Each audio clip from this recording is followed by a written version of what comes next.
Hey guys, welcome back to another video. My name's Craig from Keen for Adventure. Going to do another rig rundown video for you. I did one towards the end of last year and a lot of people were keen and interested on that video. Now I've added a little bit more to the car since then, just to make our life a little bit easier on the road. But stick around till the end. I'll go through my top 5 mods which make life a little bit easier for us while we're on the road. All right, so starting from the front of the vehicle and working our way back. So just with the wheels and tires, I run the Maxxis Razor All-Terrains. They're 285 65 R18, so 18-inch rims. Why we chose these rims, we did the GVM upgrade through EC Off-Roads in Yatala, and we needed rated rims to go with the GVM. We got the 3999 upgrade, so it's been wonderful.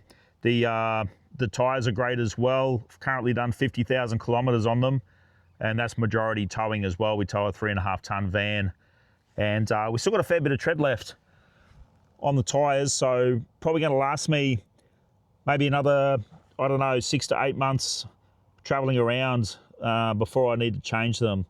So I do rotate them quite often as well, so I think that's helped with the longevity of the tyres, but extremely happy with the choice. And I think they look pretty good as well. So looking under the bonnet of the vehicle, we haven't done any modifications to the engine at all. The only thing you can see under here I've got is electronic rust protection down the side there, but other than the wires coming out for all my DC-DC chargers and my second battery system, everything else here is absolutely stock airbox as well. Although we've got a 5-inch snorkel, stainless snorkel on the side, I haven't upgraded the airbox. I don't think I have to. I'm not too sure if I need to, but comment down below, is upgrading that worth it? Does it help with fuel economy, better breathing, more horsepower? I'd be keen to know, but yeah, I'm not too sure if I want to spend that money at the moment. So moving around to the rear end of the vehicle, it's pretty stock around here. No rear bars or anything like that. We've just got the setup for the Caravan. So the Caravan's a 48 volt system, so we've had to put a 75 amp Anderson plug on the back just to handle the power for the charging system.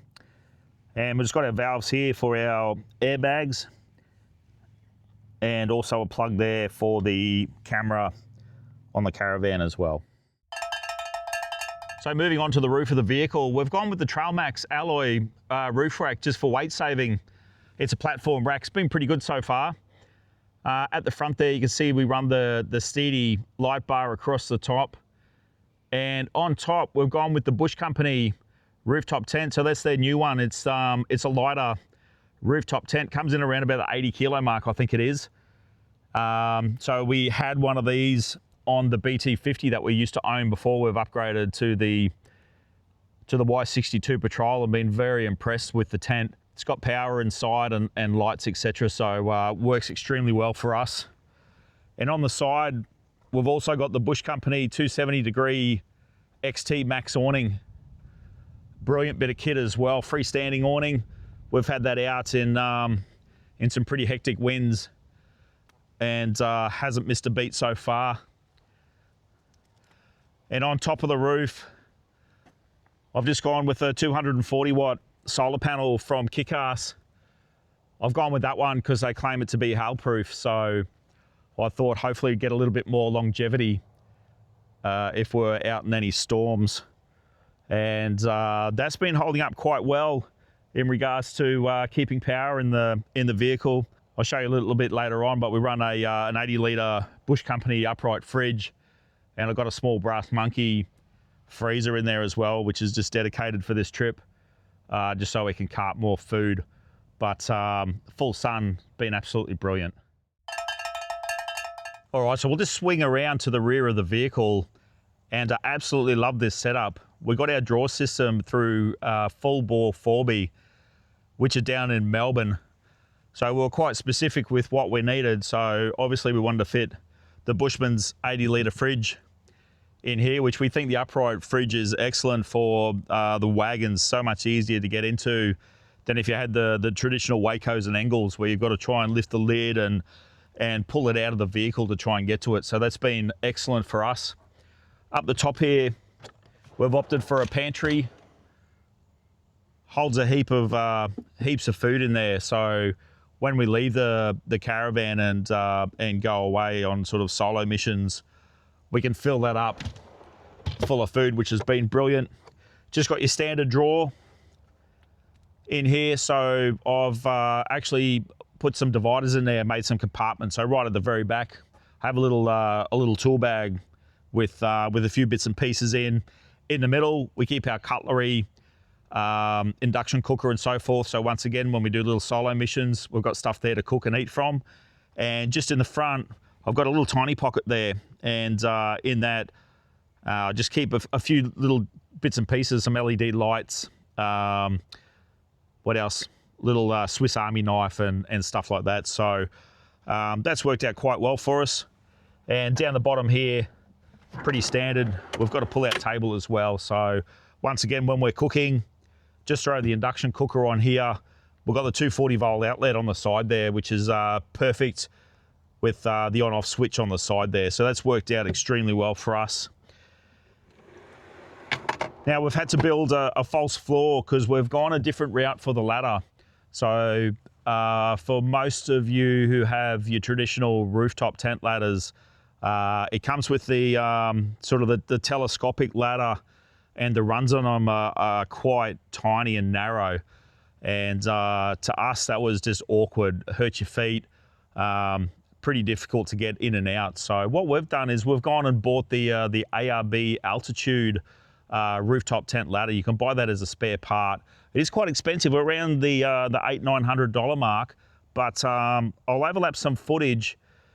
It's actually got really nice wide runs on them, and they've actually got handles on the side of the ladder as well, which fold in and out, which is perfect for us, we feel, for when we travel.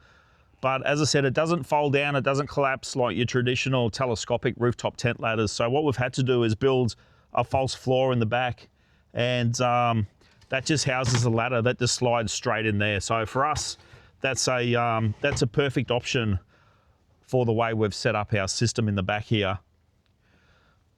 Now we'll just go through the electrics with you.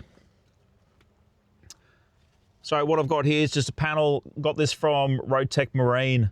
So this here, just sort of one touch button for everything I need.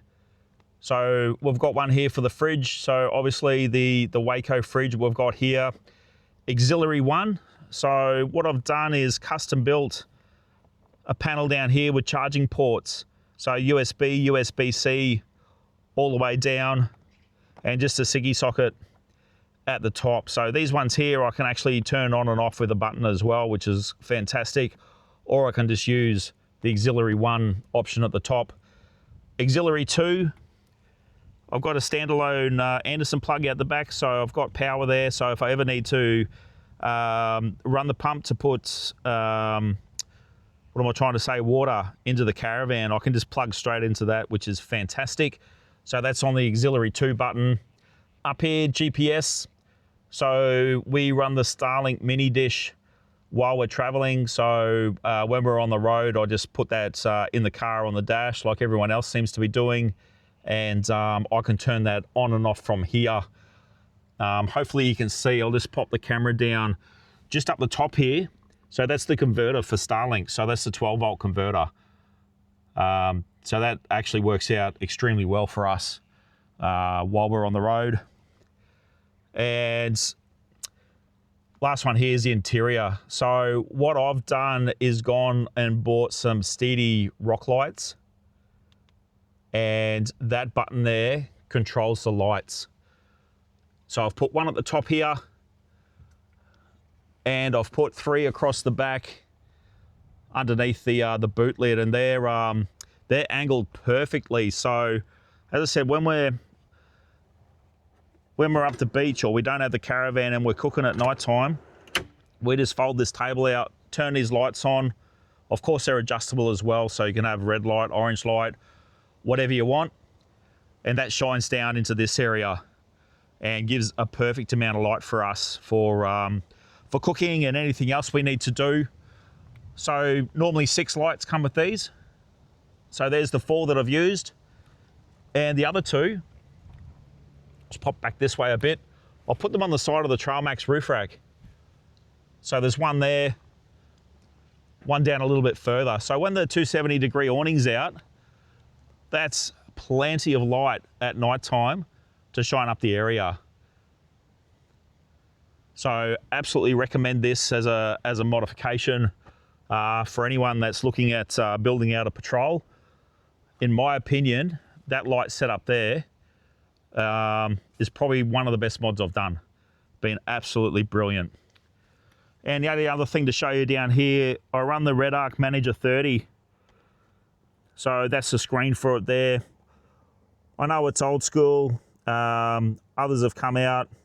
But what I love about this is it actually tells you exactly the percentage you've got. So it says there I've got 94%. And it says I've got 1 day until I'm flat with what I'm doing at the moment. So I've actually got the inverter on at the moment because I'm just charging some camera gear, so it's pulling a little bit of juice at the moment. So fridges and freezer, I can hear that cycling as well. So it's pulling 6.6 amps at the moment.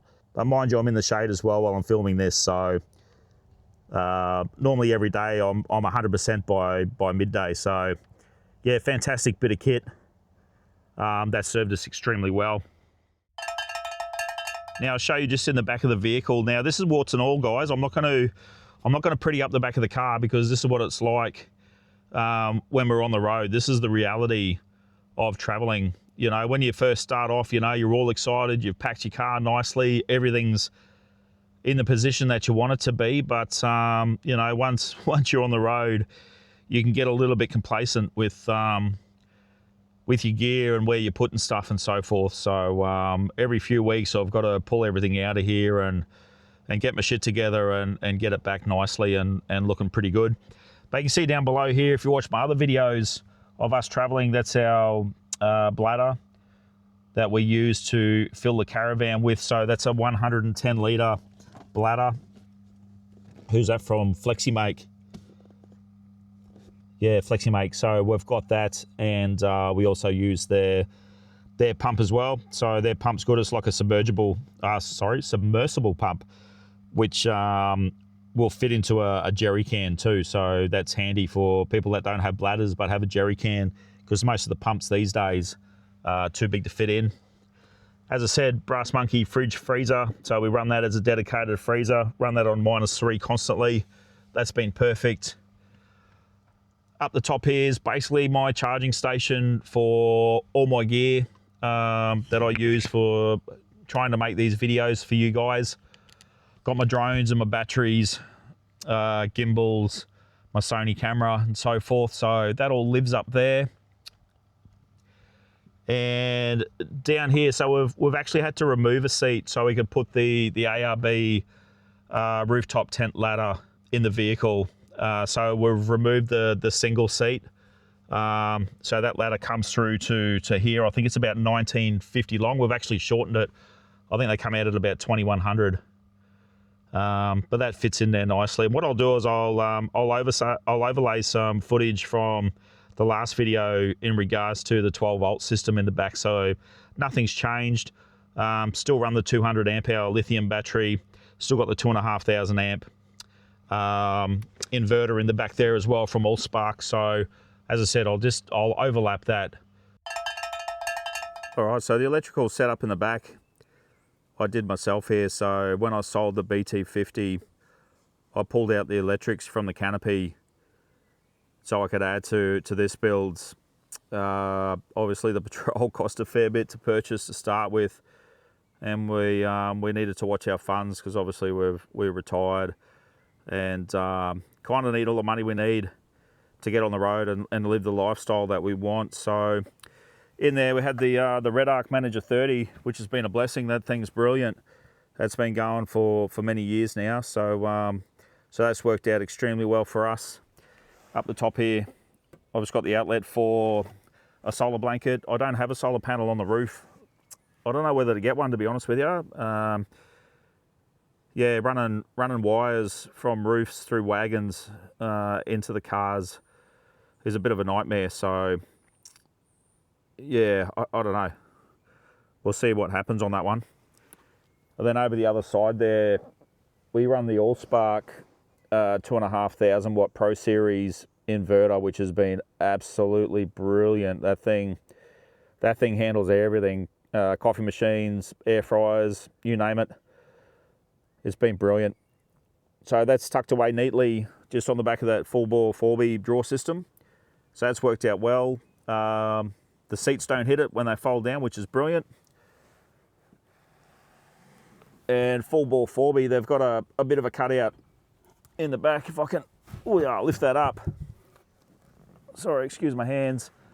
And yeah, it's got the battery down in there. So we run the iTech World's 200 amp hour lithium battery. And to be honest, that is plenty for us. That's kept us going well and truly, even when I had the BT50 off grid doing Cape York and stuff like that. That worked out extremely well. All right, guys, now for the interior of the vehicle. Once again, pretty standard. I run the Scan Gauge 3 here, which we'll talk about shortly. And over the other side, I'll try and get rid of that sun a bit. We run the GME XRS Connect, which has been excellent for us. So that's pretty much it for the interior, except for the rear end, of course, with all the electricals and draw system and so forth. But what I'll talk about now is my top 5 mods that I absolutely love on this vehicle. So the first one is this Scan Gauge 3. Now, what an awesome bit of kit if you're traveling. So first and foremost, if for some reason your car goes into limp mode, you can actually scan the engine and find out basically what's happening. It'll give you a code. You can note the code down. You can clear it so you can get out of limp mode.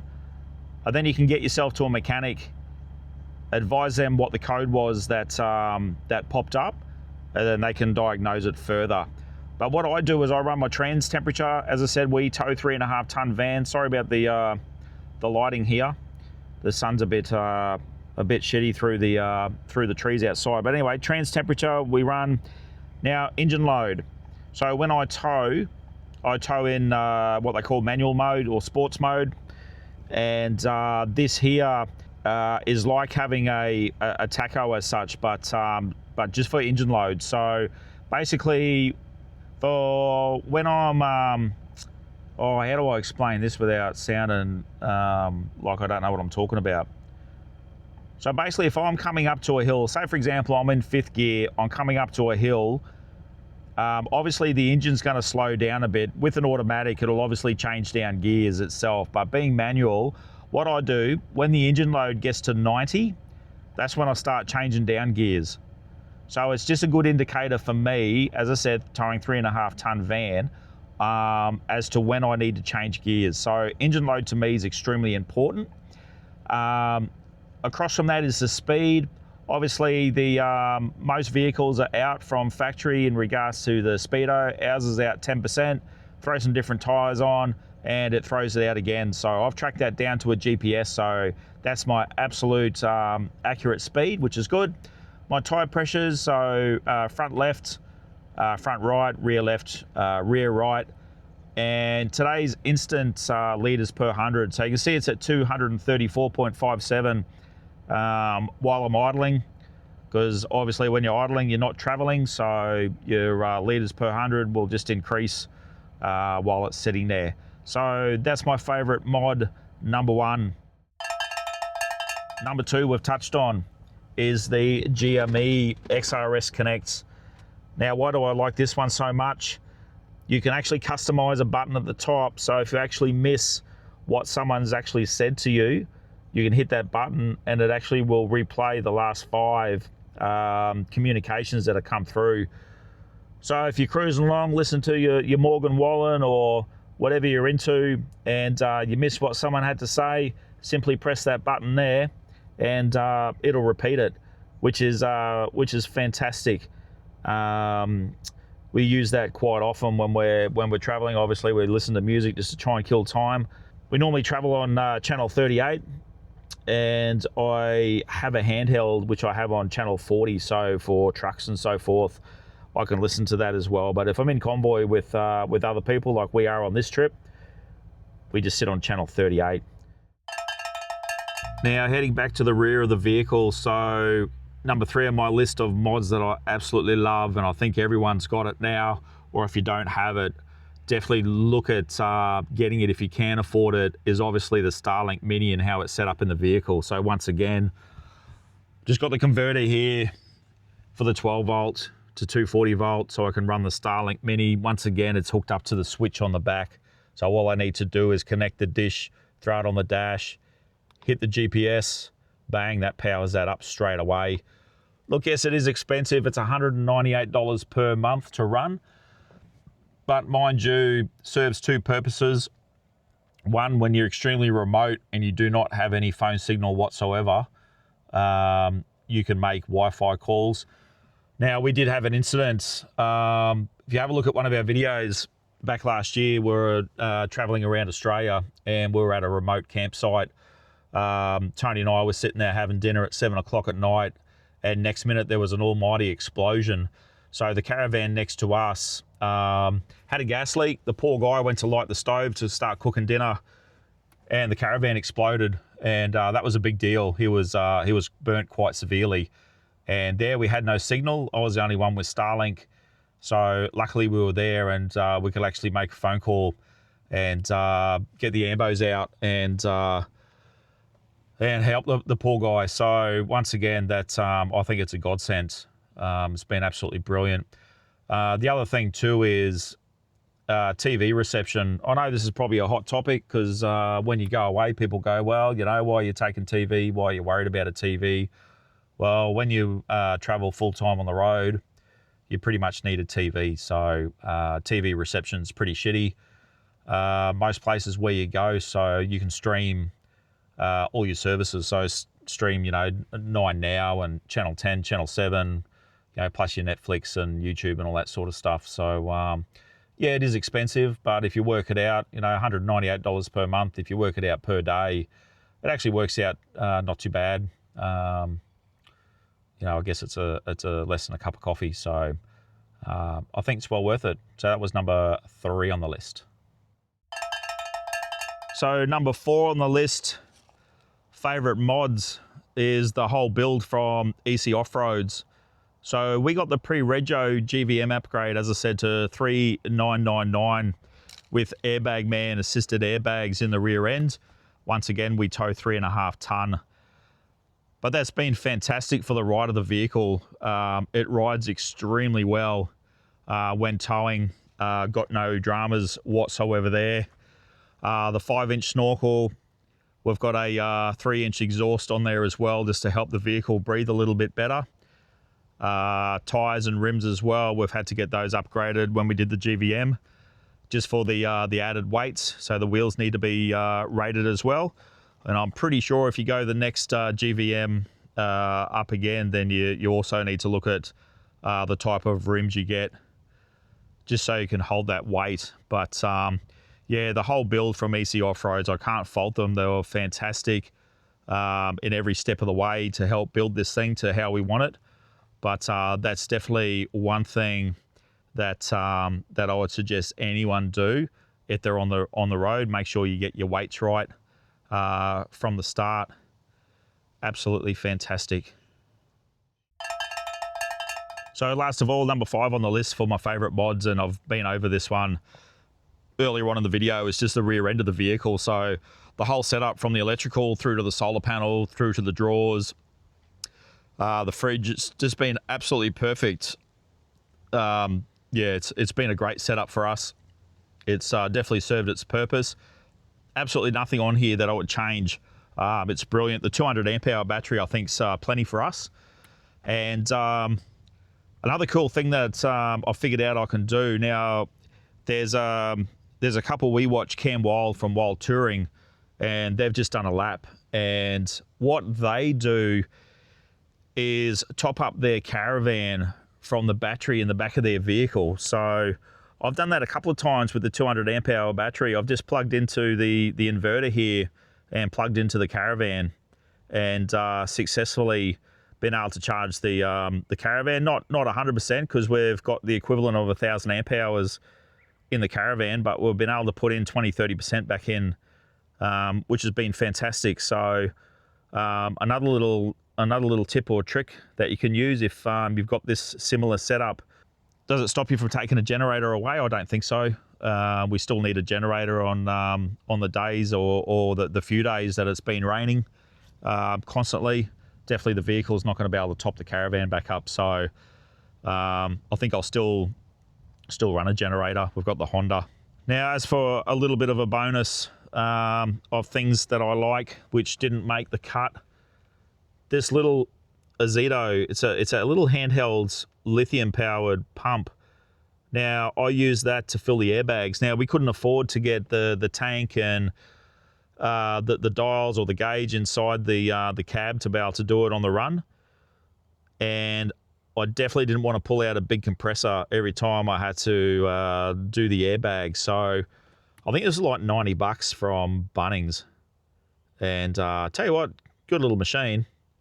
It pumps the airbags up super quick, which is fantastic. And obviously it's multi-purpose. You can use it for other things, soccer balls and whatnot for the kids. So absolutely love it.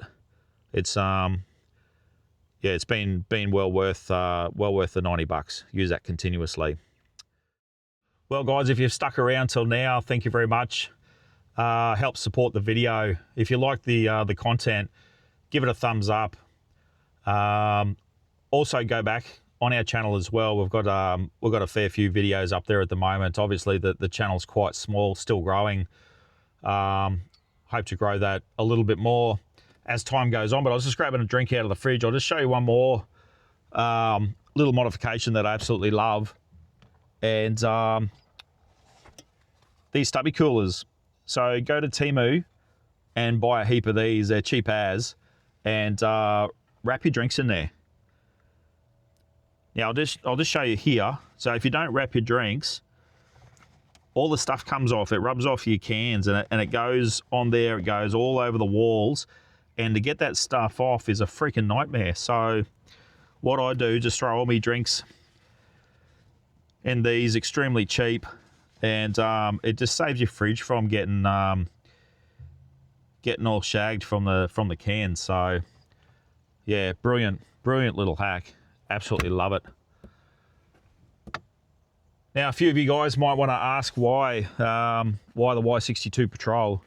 So I did have a BT50, so that was fully decked out, and I actually wasn't thinking at the time when we purchased the van and we wanted to do this full-time travel gig that the BT50, it wasn't rated to tow the van whatsoever. I think we were about a ton over on weights, and we had a big decision to make. We had to make a decision fairly quickly as well. So so we went down to the Nissan car yard, and there was a Patrol sitting there, and we had the cash. So we just did it, to be honest with you. We walked in that day and pretty much purchased it on the spot. Now, I spoke about the GVM upgrade earlier. If you're going to go and do it, you're buying a brand new vehicle, make sure you do your GVM upgrade before the vehicle's registered, because you can save yourself over $1,000 by getting it pre-regoed. So that's a big tip. So once again, if you're going to get your GVM upgrade done, get it pre-rego if you're buying a new vehicle. Save yourself a fair bit of money. So anyway, that's the reason why we got the Y62 Patrol. You know, how are we going for fuel economy at the moment? We've been on the road, I think 3 months now down in Tassie. Quite hilly down here as well. Currently sitting around the 24 litres per 100. And that's a mixture of obviously towing and travelling around and sightseeing and so forth, which I think is pretty good. I think it's on par with like a 300 series or something like that. So I'm pretty happy, but I think I've stuffed the fuel economy up a little bit when I was coming down here. So what I was doing was absolutely filling the fuel tank to the top, where I could actually see the fuel at the mouth of the filling pipe, which I don't think was the right thing to do. I think I should have just filled it and waited till it clicked, and then that was it, and then just record from that, and then when I fill up again, go to the click, and that's it. So I think while I was doing it the other way, I think I was getting, sometimes more, sometimes less fuel in. So I've started to do it to the click, and hopefully that's going to sort of even everything out in regards to the fuel economy along the way. Now, we do have a budget when we travel. The fuel side of things is $350 per week. And the fantastic thing about Tasmania is everything is super close. So I think we've only done maybe 3 journeys at over 2 hours. I think around about 2.5 hours to get to our next stop. Other than that, they're literally just up the road. When I say up the road, we're traveling like an hour. So the fuel budget's been fantastic. I think we're only spending around about the $200 per week. So that's been brilliant for us. We've got a little bit of extra money up our sleeves if we throw that into what we call our incidental funds. So if anything pops up, or if we got to go see an attraction or something like that, we just we use that money. So it's been great. Tassie's absolute bucket list. As I said, go back and have a look at our series from down here so far. We're going to spend 5 months down here total. As I said, I think we've been down here 3 months so far, so we've got a little bit to go, more episodes to go. Fantastic part of Australia. So that's it from me, guys. Once again, if you're still watching, thank you very much. Thanks for the support. If you love the content, please subscribe and leave a comment and a thumbs up, and we'll see you in the next episode.